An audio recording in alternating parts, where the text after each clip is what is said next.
What's up, Marvelites? Welcome to a very special episode of This Week in Marvel. I'm Ryan Panagos, aka Marvel's Agent M, and we're joined by Mr. Clark Gregg, aka Marvel's Agent Coulson. This Week in Marvel! This season, you got to direct an episode. I did. Which is, it's not the first thing you've directed, but is it different for you directing television and also directing people who you have such constant history and relationships, and does that change the way you approach that kind of work? You know, when you direct an episode, you prep for one episode beforehand, and then you direct the episode, and then you're in post with the editing and stuff afterwards for another episode. So I didn't know how I could get that done, and not neglect my regular work. Sure.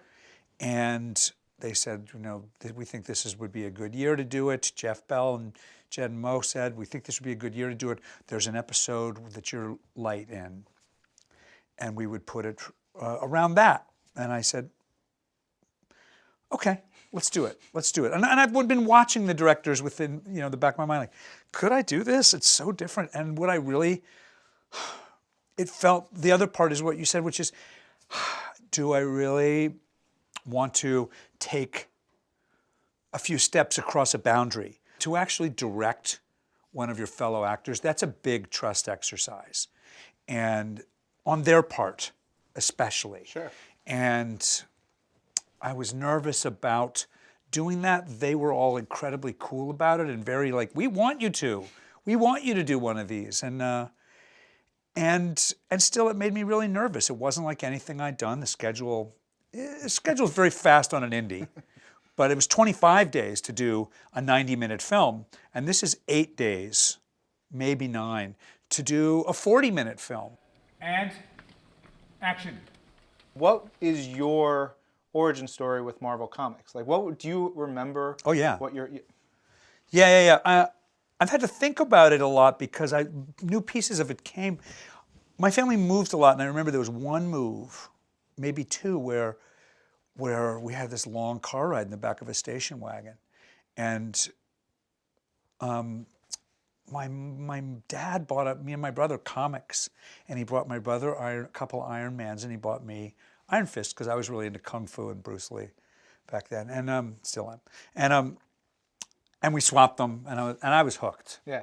And I was hooked. And I remember we moved, whenever we moved, the comics came with me, and I was also really into sci-fi, so this season's really fun for me. I had as many, sci-fi, Edgar Rice Burroughs, Isaac Asimov, Ray Bradbury books as I did comics. But my mom sent me a box of my stuff, God knows, 8 or 9 years ago, and there was my own Iron Fist comic that I had drawn.